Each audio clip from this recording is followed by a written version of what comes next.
Yes. Wah. Yes. Assalamualaikum Warahmatullahi wabarakatuh. Halo guys. Halo juga guys. Balik lagi bang Balik lagi di review MotoGP Emilia Romagna 2021. Wah, lanjutan bang.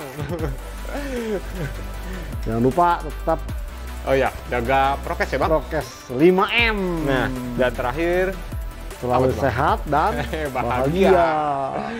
Oke bang, ini kita bicara tentang ya kejutan pastinya. Bikin tercengang. Karena anjing. di kejutan itu banyak banget drama. Dari mulai sebenarnya sih yang memang mengejutkan adalah udah mimpin jauh-jauh, tinggal 5 lap terakhir. Wah, semua teriak. Ambiar. Itu yang kuning semua podium itu juga, wah, lesu. Karena bagaimanapun juga ya anak muridnya sih bang ya. Betul. Jadi yang warna kuning juga mendukung mau. Meko Bagnaia Iya. untuk bisa menang. Nah, tapi bang, ini kita bicara tentang ya match point yang akhirnya dimenangkan oleh Fabio Quartararo. Tapi sebelum itu, tenang dulu. Iya, Kita bicara dulu tentang ya seorang pemenangnya dulu nih ya, siap. seorang Marc Marquez. Marc Marquez. Apa yang kita prediksi Benar. di preview, Betul, dia menang. dia yang menang. Tapi ya gitulah. Emang berbau durian runtuh sih. Iya. Tapi walaupun ya apapun Betul. itu, ya itulah sebuah kemenangan. Ini Berkat usaha ya bang, pastinya. usaha. Bayangkan Nggak start semata dari 7, beruntungan ya. gak semata keberuntungan. Start dari ke-7, terus dia bisa langsung mengintil Udah ketiga dan akhirnya kedua. Dan satu hal lagi bahwa kemarin itu baru ketahuan ternyata ada perbedaan strategi ban yang digunakan oleh Marc Marquez dan Francisco Bagnaia. Ya. Karena dari settingan pilihan ban awal itu hampir semua pembalap rata-rata memilih medium soft, kecuali adalah si Fabio Quartararo medium dan Valentino Rossi. Ya. Dan ternyata saat balapan mau dimulai, ya istilahnya itu kan emang di luar kontrol dari pemasok ban, tidak ketahuan ternyata Francisco Bagnaia dan juga Jack Miller ini menjadi dua pembalap yang istilahnya benar-benar berjudi menggunakan opsi pilihan ban depan hard dan medium. Oke. Sementara si Marc Marquez menggunakan medium soft. Medium soft. Itu sebabnya kemarin Marc Marquez tidak terlalu berusaha untuk nge-push dari awal, tapi dia tetap menjaga ritme untuk bisa mengikuti Francisco Bagnaia. meskipun kemudian dia berhasil mendekati sampai akhirnya Francisco Bagnaia ternyata berusaha kabur itu udah dari upaya Marc Marquez sendiri yang mengatakan, oh udah deh mungkin dia juara. Ternyata dia kaget di tikungan 15 Francisco Bagnaia terpleset hingga akhirnya ya istilahnya memberikan kemenangan buat Marc Marquez, sekaligus juga memberikan kemenangan atau mensahkan seorang Fabio Quartararo menjadi juara dunia. Oke. Nah, berarti salah satu faktor kemenangan Marc Marquez adalah kesalahan strateginya Ducati nih ya. Betul. Itu satu. Tapi selain itu bang, ya memang kita udah prediksi bahwa 3 minggu ya 3 minggu jarak antara Amerika Serikat dengan Emilia Emilia Romagna. Romagna itu benar-benar membuat kondisi fisik Marc Marquez juga jauh lebih bugar gitu. Ya, sama satu hal lagi sih bang menurut gue bang. Iya. Ya selain faktor keberuntungan yang tadi, faktor keberuntungan, kayaknya kalau ngomong faktor keberuntungan dari sesi free practice aja kelihatan. Pertama aja udah kelihatan. Yang ketika dia udah set, sampai jatuh langsung melakukan great save. nah itu udah kelihatan. Ini seolah takdir mentasbihkan bahwa wah ini Marc Marquez ya harus masuk di jajaran podium. Betul. Tapi ternyata malah menang. Nah, Iya. nah selain itu bang, gue berpikir bahwa setelah MotoGP Misano kan ada sesi tes kan. Iya. Faktor itu juga akhirnya membuat Marc Marquez mengunci kemenangan di Misano lagi nih bang. Iya, artinya dia betul itu udah mendapat istilahnya settingan apa yang harus dilakukan dan bahkan pada saat tes Misano kemarin itu Marc Marquez HRC khususnya itu udah melakukan simulasi kondisi bahwa di bulan ini atau di San Misano 2 di Emilia Romagna ini suhu pasti turun. Ya. Mereka sudah melakukan simulasi itu. Nah, cuman di luar dugaan adalah bahwa kemarin itu kan di awal hari Jumat sampai Sabtu itu diguyur hujan. Betul.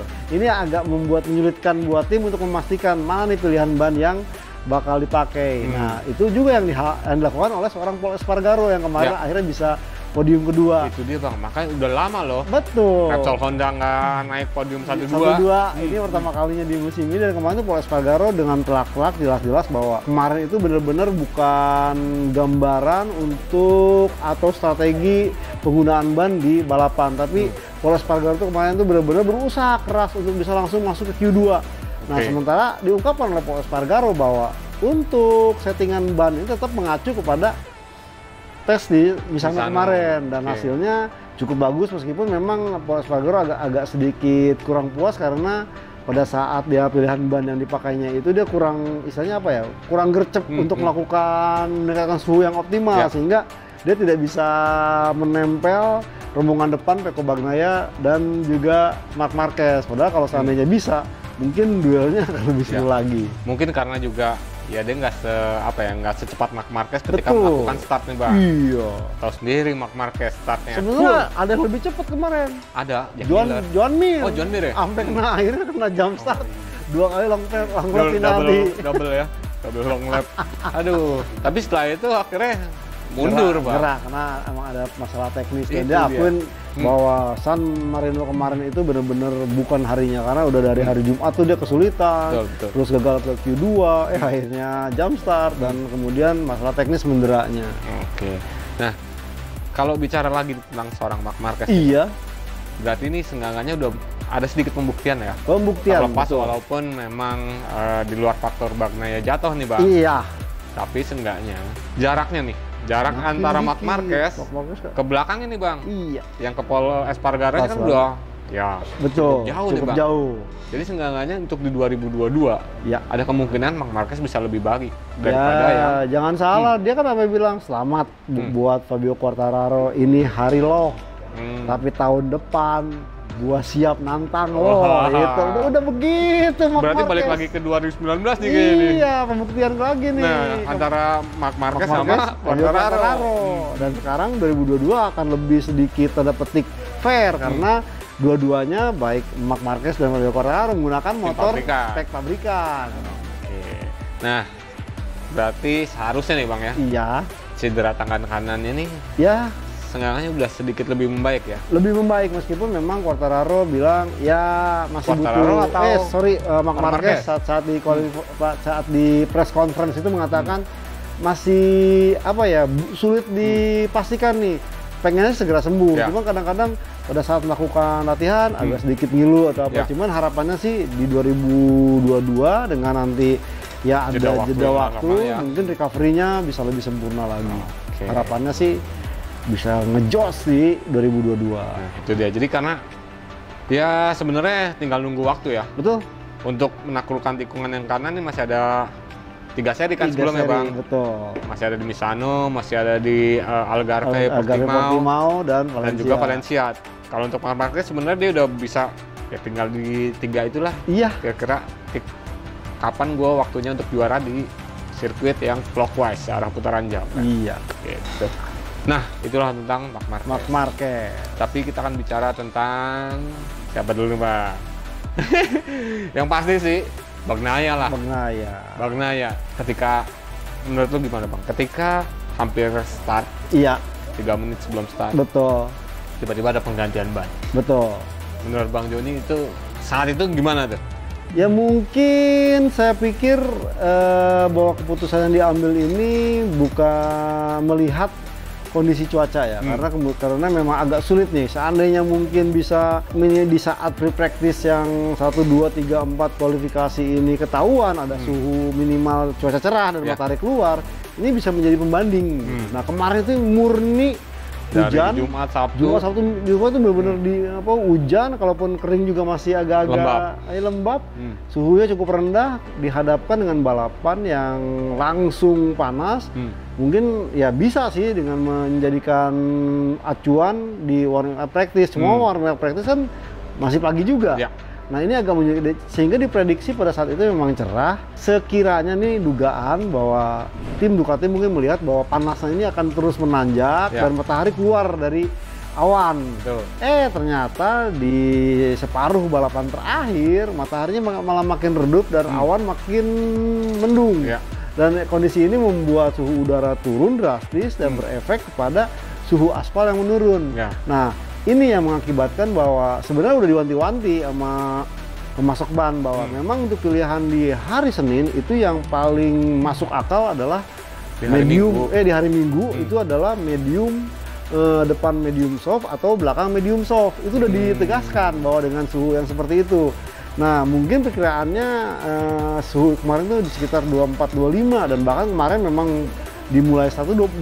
Nah, tapi di akhir balapan turun drop 23. Nah, ini yang membuat akhirnya Francesco Bagnaia kemarin merasa mulai istilahnya bannya tuh bukan habis tapi bannya udah mulai kehilangan daya cengkram karena suhu menurun.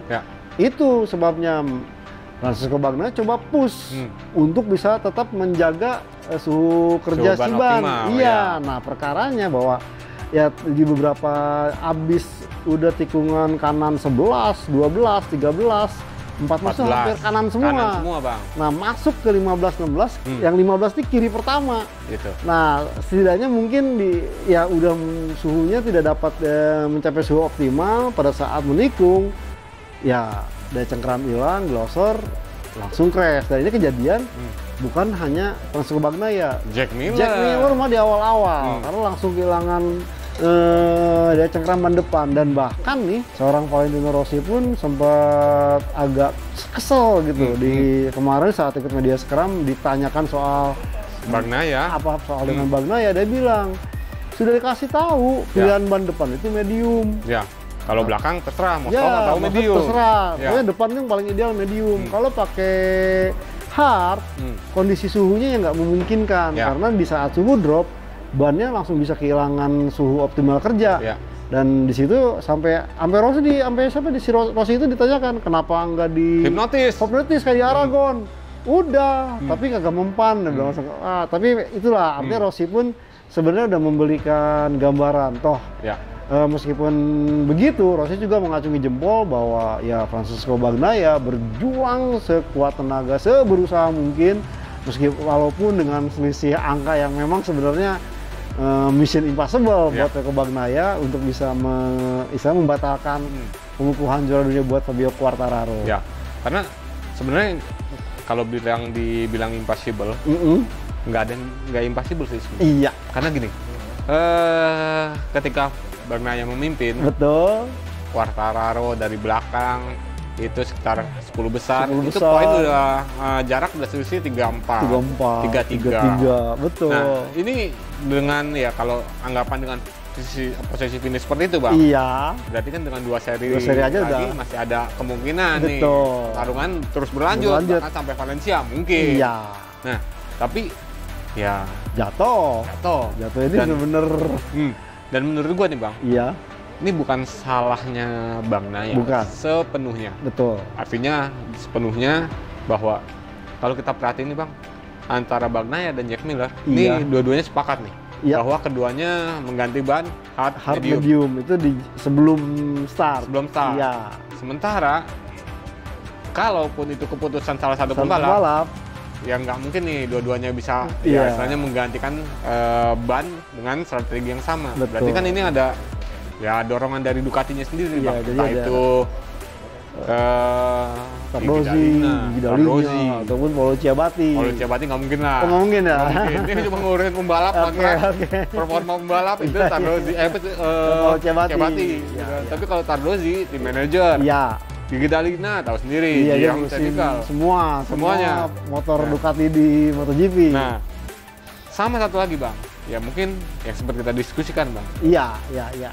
Kru dari Michelin yang menangani masing-masing tim Ducati memberikan saran juga mungkin karena kadang-kadang apa masukan dari teknisinya Michelin ini benar-benar juga didengar nih sama kru di mana dia berada. Makanya berarti kan ini bukan keputusan murni dari Francesco Bagnaia ataupun Jack Miller. Betul. Dan juga Bang Doni bilang soal tikungan. Iya. Dari tikungan 12, 13, 14 dan baru ke 15. Baru 15. Ini kejadiannya bannya juga kan tahu sendiri, Bang. Iya. Pakainya asimetris ya, Bang? Iya. Nah, mau nggak mau deh, Bang. Betul. Ini ngingetin dulu kejadian siapa, Bang ya? Ya sebenarnya sih Marc Marquez ini mirip dengan kejadian duel Emilia Romagna 2020 juga, di mana Francesco Bagnaia mimpin, Ya. jatuh. Cuma itu jatuhnya bukan nih, dia Tear off ya? Tear off ya, Fabio Quartararo. Maverick Vinales akhirnya yang jadi pemenangnya. Gitu. Sekarang gantian nih. Yang pemenangnya adalah Marc Ya. Marquez. Oke, sebenarnya kalau untuk bicara tentang ya Bagnaia harus nge-push dengan suhu ya istilahnya agar lebih optimal. Lebih optimal. Ya kan Tapi- sempat kita bahas bahwa hard itu mampu cukup bagus di Main di atas atas 30. 30. Ya. Nah ini 25 24 gitu. Itulah. Mau nggak mau harus Pilihannya kita medium iya, soft. medium soft. Sebenarnya kalau suhu itu medium soft. Cuma karena banyak hard braking, Iya, ya depannya asumsinya asumsi adalah medium. betul. Gitu. Jadi gitu guys, ini bukan kesalahan dari Bagnaia sendiri. Iya. Kalau buat temen-temen yang Iya. istilahnya ya bisa menilai lah. Betul. Karena betul. ya tadi kok bisa samaan nih. Iya. Apalagi apa mungkin karena ya Jack Miller digadang-gadang untuk menjaga Iya, menjaga belakangnya sebenarnya. Bagnaia. Iya. Gitu kan? Makanya udah pakai bannya sama lain. Sama lagi ya medium. Mungkin kalau mamanya sebenarnya iya sih bahwa strategi kemarin itu Jack Miller tuh dijadikan sebagai Tameng, sidekick, Bang. tameng untuk ini, tapi keburu crash Ya. sehingga membuat ya Marc Marquez cukup mudah untuk melakukan tekanan, meskipun sebenarnya kemarin pun Marc Marquez udah neken kayaknya Bagnaia-nya tidak ngaruh tuh. Ya. Sampai akhirnya dia udah deh, dua ini udah bagus. Bilang begitu malah kemudian langsung Bagnaia glosor. Ya karena suhu Suhunya udaranya udah turun, suhu track juga udah turun. Betul. Udah harus nge-push. Betul. Ya, bablas. Tahun depan katanya. Oke, tahun sekarang Milik lu lah. balik lo. Tahun depan, wah banyak Berarti banget makin banyak nih ya. Iya, Quartararo masih. Marquez, Joan Mir, Joan Mir, Bagnaia, bahkan tekan Jack timnya Miller. sendiri. Tekan timnya sendiri. Frankie Morbidelli. Wow. Sekarang sih oke deh, saya minta ampun karena masih dalam kondisi kurang fit dengan cederanya. Ya. Tahun depan baru tanya saya soal target juara dunia, kayak gitu. Jadi ngeri-ngeri sedap Ngeri-ngeri juga sedap nih sebenarnya, Quartararo Bang, nih. ya. Gila. Nah, Bang, Ya, itu tadi kita bicara tentang sedikit analisa kenapa betul. akhirnya ya Bagnaia dan juga Jack Miller Jack Miller. crash. Karena kalau tadi Bang Joni sempat bilang bahwa ya selepas start aja Jack Miller udah tampil luar Iya, biasa, Bang. biasa.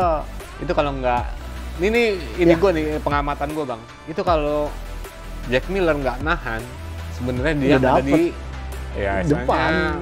kalau motocross Iya, kalau shot dia All shotnya udah dapet. Iya. oleh Jack Miller. Dan bahkan beberapa kali pada saat Peko Bagnaia sempat drop kan, itu Jack Miller udah kenceng-kenceng kan, giliran kenceng dan nafsu malah gosor. Iya.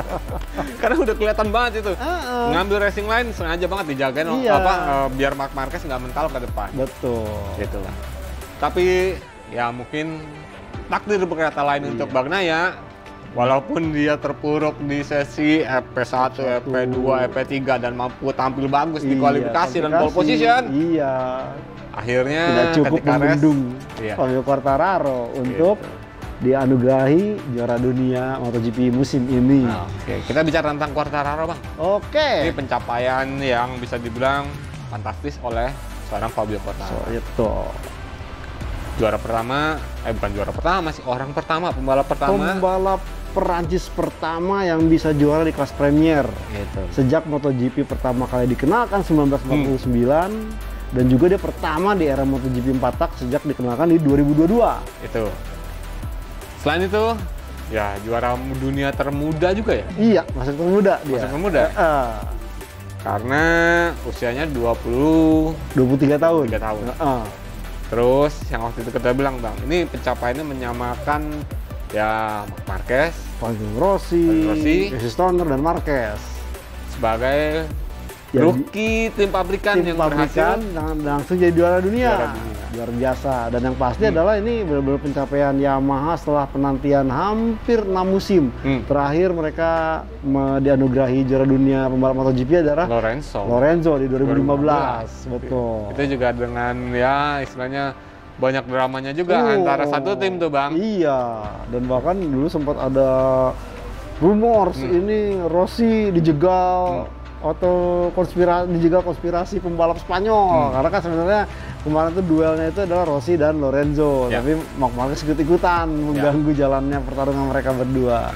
Oke, nah Bang, menurut Bang Joni, apa yang akhirnya membuat Quartararo ya bisa meraih gelar juara dunia di Misano ini Bang? Yang pasti kebangkitannya adalah di Portugal, di ronde ketiga saat itu, di mana dia tampil sebagai tim pembalap tim pabrikan debutan Yamaha, tapi kemudian sempat dia agak dikalahkan oleh Viñales di ronde pertama, tapi kemudian dia bangkit di ronde kedua, dan di Portugal yang notabene itu sirkuit ya katakanlah tanda petik kemarin itu bukan milik Yamaha, dia tunjukkan bisa meraihkan kemenangan, dan setidaknya feedback atau juga ada semacam pemberian upgrade dari motor sendiri, di mana Fabio Quartararo minta bahwa bisa nggak sistem elektroniknya itu untuk istilahnya traction controlnya agak dikurangi, karena memang problem ini sebenarnya yang menjadi